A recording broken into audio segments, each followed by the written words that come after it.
Okay. Well, thank you so much for your patience while we're working through our audio issues, but I think we've got things set now. So let us know in the chat if you have any trouble hearing us. But um, I want to welcome you all to the Essential Substance Abuse Skills webinar series. I'm Kate Trams, and today we have Matt Ignacio presenting on group counseling. This training series is brought to you by the National American Indian and Alaska Native Addiction Technology Transfer Center. We are part of the ATTC network, which also includes 10 regional centers, 5 international centers, a network coordinating office, and the National Hispanic and Latino ATTC. In the next couple of days, we will send out a follow-up email to everyone who attended, which includes a link to the recording, handouts of the slides, and a CEU request form. Our center is a NADAC certified educational provider, and we'd be happy to provide you with CEUs for a $15 fee. Immediately following today's webinar, you will be redirected to our GIPRA evaluation. This survey takes just a few minutes to complete and asks about your satisfaction with the event. This feedback is critical to our future work, and we value your opinion and would greatly appreciate your time in sharing your thoughts with us. You will be muted for the duration of this webinar, so please use the chat pod to share your questions and comments, and we'll address questions at appropriate points during the presentation. So Matt Ignacio is a member of our advisory council and was the curriculum coordinator of our Native LGBTQ and Two-Spirit curriculum. And Matt has also served as a lead author for the 2013 Centers for Disease Control and Prevention funded publication titled Action, Compassion, and Healing, working with injection drug users in Native communities. His prior work also includes the National Native American AIDS Prevention Center as project manager and the Michael Powell Center for AIDS Care and Support and Gay Men's Health Crisis, the first and largest AIDS services organization. He's currently a doctoral student in the School of Social Work at the University of Washington. So thanks so much, Matt, for being here, and we're so excited to have you. You're such a great teacher, especially on your experience with counseling. So I'm really grateful you're here and want to pass things over to you now. Great, thank you so much, Kate. I appreciate that. Good morning, everybody. We are trying something new with the audio, so if you cannot hear, please just use the chat box and let us know if you need the volume, if you need me to speak a little louder. But at any rate, good morning. My name is Matt Ignacio, and I am a member of the Tohono O'odham Nation, and I'm currently right now in Seattle, Washington. And so as I'm conducting this webinar from afar, I just want to acknowledge that my work and this work this morning that we're here for this right now is taking place on Duwamish land, on Coast Salish land, and that me being a tribal member from a different nation, from the Sonoran Desert, I acknowledge that I'm a guest, that my presence on this land, I am a guest, and I need to tread respectfully, as I was taught, as a way to honor the ancestors that are buried of the people whose land that I stand on. So I want to wish you all a good morning, good afternoon, wherever you are, and let's get talking about group counseling. One of my favorite, in terms of practice, social work practice, it is probably one of my favorite forms of creating healing environments for folks to experience change in their life. So this morning I want to talk about counseling in sort of two parts. The first part really is about the how-to, kind of the nuts and bolts of what group counseling traditionally looks like from a clinical, more Western lens. And then part two is sort of like, how do we then kind of take that approach and work with Native Indigenous folks who you know, have needs and might be interested in group counseling, but you know, may have some fears or may not know where to turn, or you as a provider may not know how to start one or how to bridge the two worlds together. So we'll kind of talk about that part two. Please, if you have any questions, feel free to use the chat box as well. Let us know if something comes up. We'll be sure and take a pause to answer that as we go forward. Great. All right, so let's talk about the how-to. So when I talk about group work, I'm referring to sort of several, 4 or 5 different kind of like types of groups that I'm talking about. And those can include what is probably my favorite would be psychoeducational groups. And really the purpose here is to provide information on specific issues, teach healthy coping skills, and to expand the individual's awareness of behaviors and consequences, and really help motivate that individual towards change. Often you see these types of groups in treatment programs and outpatient treatment programs. Really kind of the way I break it down in my own practice is like psychoeducational is, let's say, an hour of lecture. There's some group sharing and some group dialogue between members and maybe some support expressed between members of what they're going through. But by the end of it, you kind of get both this sort of peer support, mutual support from the other members, but you're also, on top of that, receiving educational information addressing a specific issue. Another type of group is our skills development groups. And the purpose here is to cultivate skills people will need to achieve and maintain abstinence, and very often operates from a cognitive behavioral perspective. Which leads us to another type of group, more the therapeutic cognitive behavioral groups. And these groups provide a structured environment in which group members can examine their behaviors, their thoughts, their beliefs, and kind of explore the consequences of those thoughts, those behaviors, and those beliefs, and kind of be able to perhaps maybe recognize where coping strategies may be outdated, may not work for them anymore, and actually may be causing more harm and problems. And so really kind of having a space to unpack that in a safe environment is where, that's sort of the framework for cognitive behavioral groups. We also have what are called support groups. The origins of self-help groups are the origins of support groups, are in the self-help tradition. Offer social support, sort of which might look like unconditional acceptance between members, having opportunities for inward reflection. And these are especially useful for folks who might need a place to have sort of who might be in the throes of a crisis, let's put it that way, or who might really benefit from just having a place to perhaps maybe grieve with others. Have a place to find other members where, oh, you're going through that too? Oh, I'm not the only one. And that's kind of really throughout all the groups. But support groups can look sort of more crisis-oriented. Certainly often helping to destigmatize a problem or activity. Okay, let me advance to the next slide. All right, so let's talk about group membership. Who are the folks that are in these groups? Well, very often they could be either fixed or revolving. Often referred to as open or closed groups. With open groups, new members enter and old members exit when they're ready, so that there is over a revolving door of people perhaps coming in and voluntarily and exiting voluntarily, right? Closed format, group begins ideally sort of in an open format, so maybe if you're running a 10, 12-week group, perhaps maybe the first 2 or the first 3 are open invitation, and then after the 3rd session you close it. And that is so that you can really then foster in building a safe container, a safe environment. You're allowed to really kind of build some trust and unpack some fears in that setting. And so there's therapeutic benefits to why you would want to either, not either, but possibly explore these two options.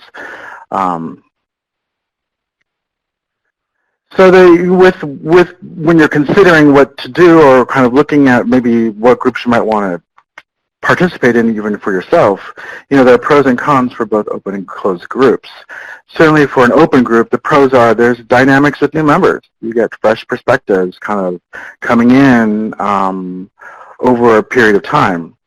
And there isn't a waiting period very often. So for closed groups, if you miss the 3rd session and you can't join, then you have to wait, another 6 weeks, potentially 2 more months before you could join the group when it reopens, right?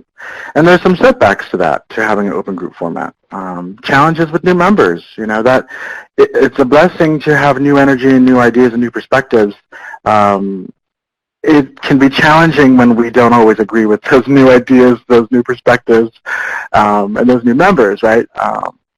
But even in there's something inherently therapeutic to unpack. In addition, another sort of con with an open group format is that folks may have to wait due to the size of the group and the popularity. Group membership may be past its capacity, and so therefore that'd be another reason to wait. With closed groups, plus is that you get improved group cohesion, and this is really probably the beautiful aspect of like, for me, the pinnacle of what group work can look like and should look like, at least from my perspective, is that group cohesion really is where the magic takes place. And then you can find that group cohesion in an open group format just as well, I believe. It's much easier to find that magic in a closed group setting because over time, ideally what will happen is that group members will turn to each other for support and not rely on you as a facilitator. And that's the magic that I'm referring to. And also, there's sort of this learning arc, or this learning journey that has a beginning, a middle, and an end, which builds upon each week, each step you're going through the process, and that's another pro that can emerge out of having a closed group format.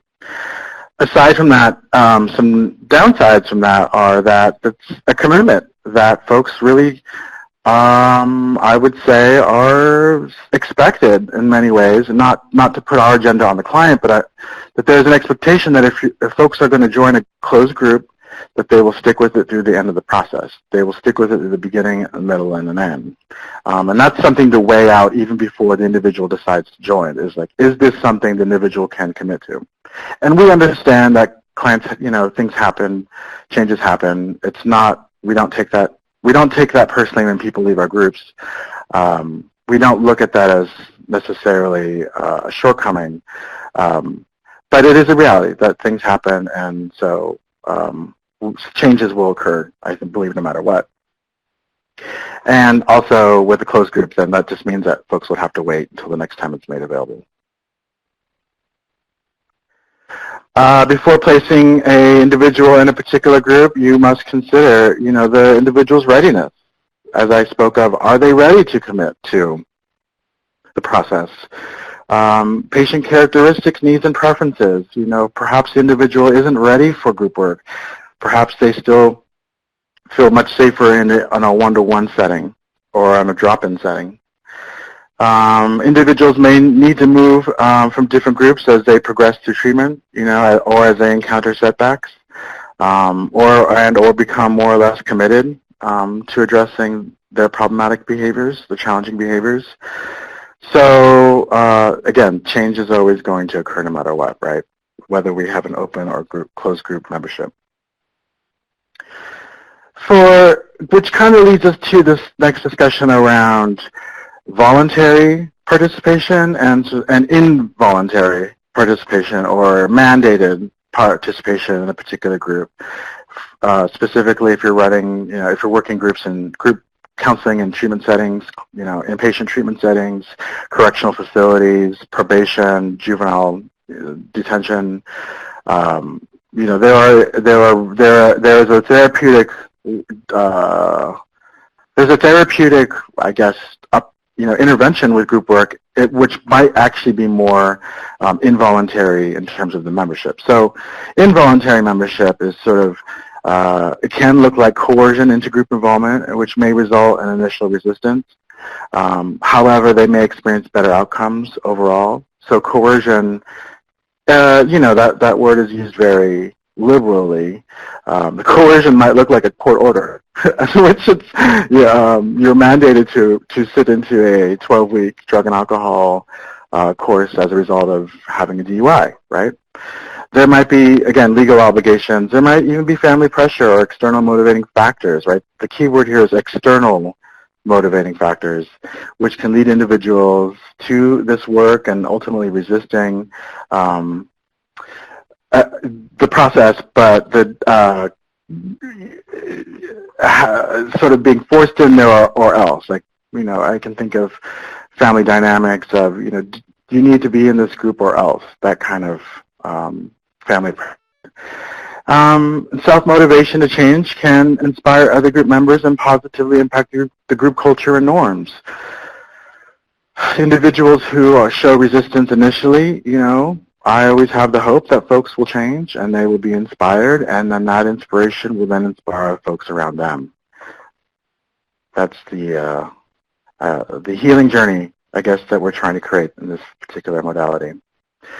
In contrast, or differently, looking at voluntary groups, voluntary group membership often assists in providing motivation for folks who are beginning to think about or trying to find a way to think about a new life. This might be a time for folks to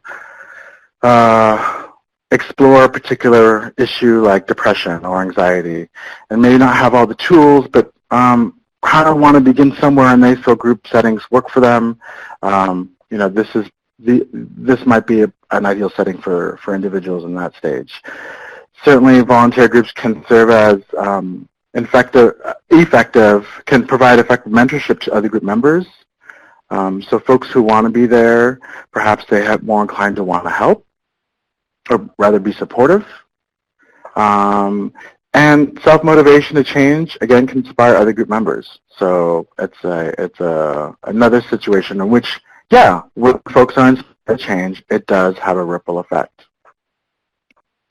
Often, individuals indicate primary mode of help is through mutual support. So it isn't so much that as the facilitator, is the most important ingredient in the mix, but it's actually the sharing and the caring in between membership that is often seen as the primary mode of help. And certainly, we can relate to that when you're in class or you're in a staff meeting. You want to be next to your best buds. You want to, you get excited about maybe book clubs or weight loss groups, or part of, all of that is great, but you also enjoy the people and seeing your peers and being motivated and inspired by that, by those elements. Those members who self-reported improvement were significantly more likely to have felt accepted by the other members. Individuals made specific references to particular individuals. I really appreciated when Matt spoke up and talked about his childhood. I really resonated with that story. That's the kind of feedback that we would often hear. Also, perceived similarity of some kind among group members. So clients might feel more committed to particular individuals,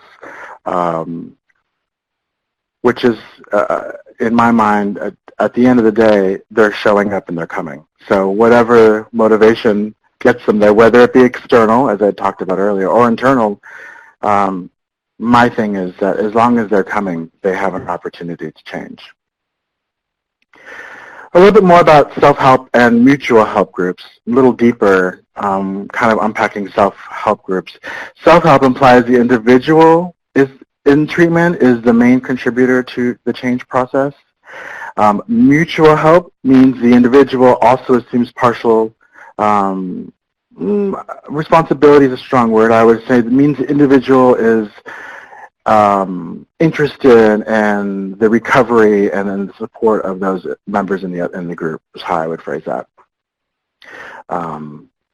To soften that language, right? We don't want to put that expectation on individuals to show up and be able to heal other people while you're showing up for yourself.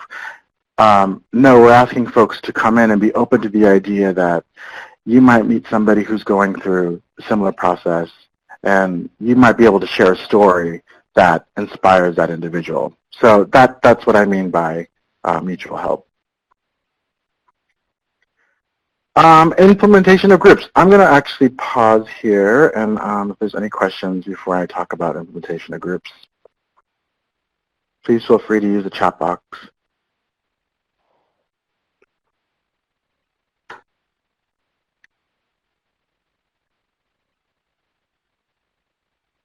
Steve is typing a question.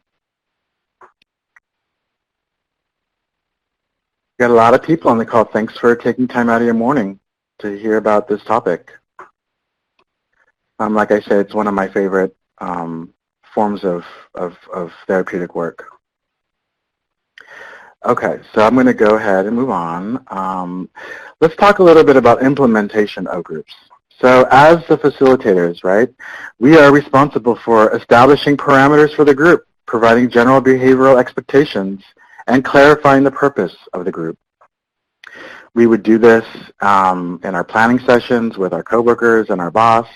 We would do this in the planning sessions with community and asking if this is something that they would like to see. Excuse me, we would do this. We're actually beginning the group, starting the group, inviting members to the group. So this is always an ever-unfolding process. And then when we're actually in the room with the individuals and we're beginning our group process, you know, part of establishing those parameters is establishing group rules. And, you know, that can come across as very harsh. I never would say, okay, everybody, let's think of some group rules for us to now follow for the next, you know, 11 weeks. But what I might say is like, all right, in an effort to create and be very, and I would be very have a lot of intention behind this statement, in order to create a safe environment, you know, what are the elements you need to ensure safety and safe dialogue? And begin brainstorming. And as that brainstorm unfolds, as we go around the room and people share, you might start off with, you know, confidentiality is really important, you know, as a provider, or turning off your cell phones, you know, those types of suggestions are establishing the parameters for the group. And often I refer to those as group values or group agreements as opposed to group rules.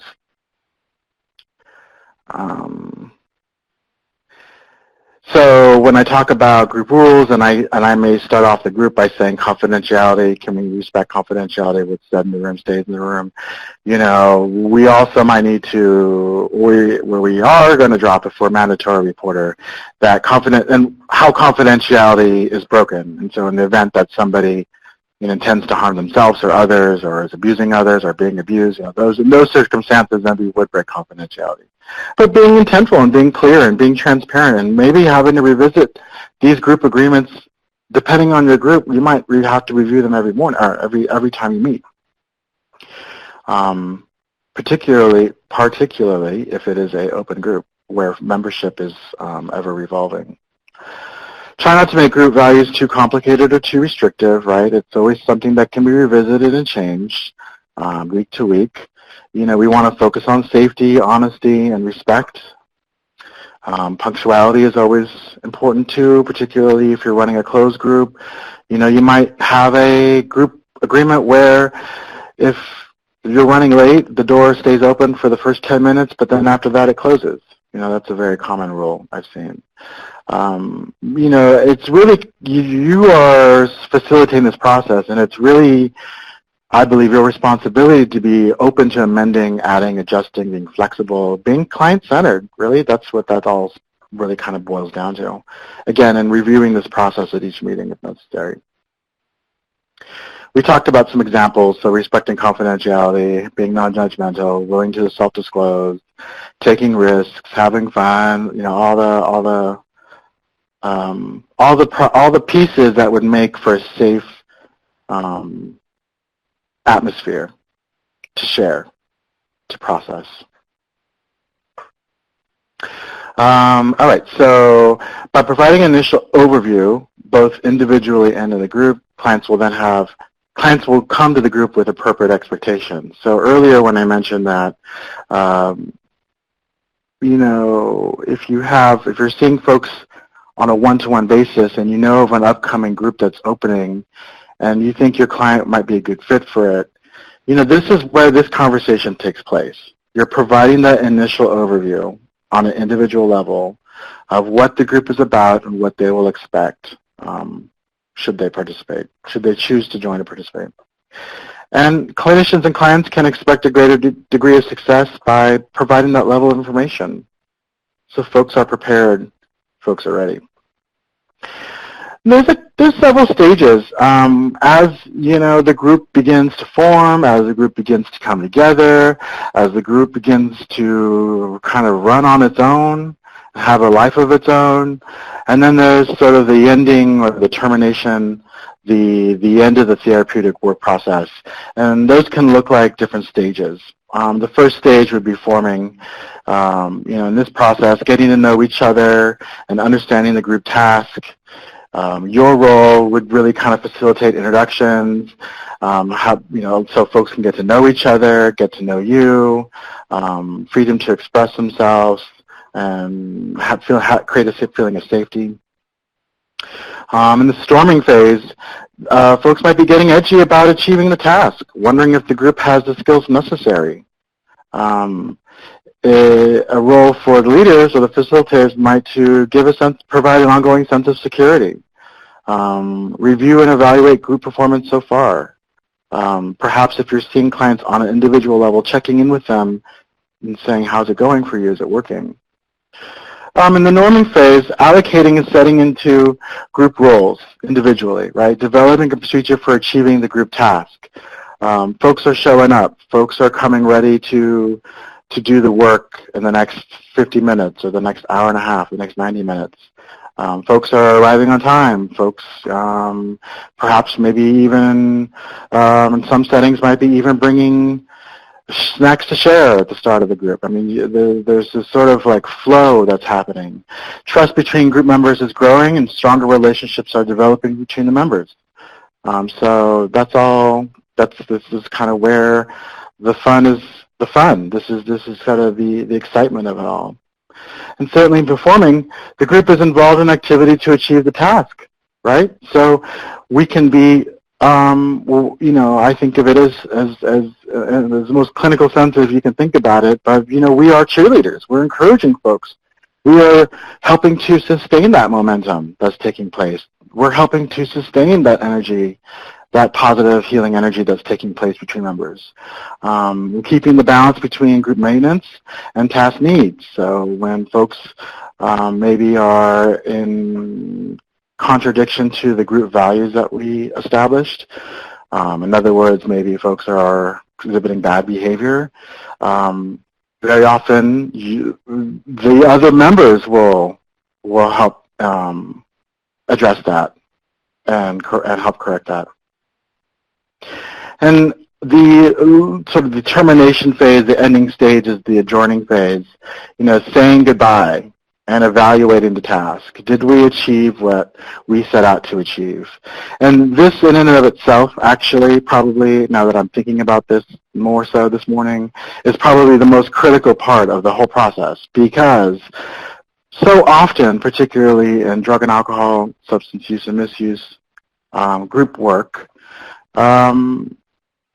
folks may not have had or may not know what a healthy termination looks like, may not know what it looks like to walk away from a healthy healing relationship and be able to walk away and not feel like they're being abandoned or their trauma has been reignited. And so as facilitators, we role model what that process looks like. And so in other words, helping the group members to say goodbye and face the next challenge and help and assist in making plans for the future. And that very often may be, when I was running a 12-week harm reduction, stages of change really is based on Prochaska and DiClemente's stages of change model. Folks, it was a 12-week group and by the psychoeducational group, and by the end of it, folks wanted to do it again. They were more than welcome to come back for another round of it. If at that point folks wanted to come back again, which is not uncommon, then we would ask the clients to take a break, from a therapeutic perspective, take a break, sit this one out, because we'd offer it 4 times a year, sit this one out, see what's working for you, what's not working for you, and then let's talk about maybe perhaps coming back again at the next cycle. So it is possible that you might be linking folks into care into the same treatment mode again, treatment approach again. Okay, so in creating the group, remember that you are often the most single common element among all the group members. In shaping the group, your experience and behavior, as well as the expectations of group members, will guide the formation of norms and of the group culture. In maintaining the group, you function as a mediator, handling issues that might arise that threaten group cohesion, right? That bad behavior that might emerge. Your job is to help the group function properly by showing confidence in your ability, remaining calm and objective, and providing a safe environment. We have been talking a lot about how to provide a safe environment. We are not providing a webinar on how to increase your confidence in your abilities and or to how to remain calm and objective. I mean, those could be these could be 3 different separate webinars on how to do just those 3 individual tasks. But, the point is that, well, I don't know the point, but from experience, I will say that the more experience, the more practice you have, the more confident you feel. So if you're just beginning, hang in there. For an agenda, for an open continued care group agenda, here's an example of a men's continuing care group that might look like a outpatient treatment setting, might be a drop-in agency,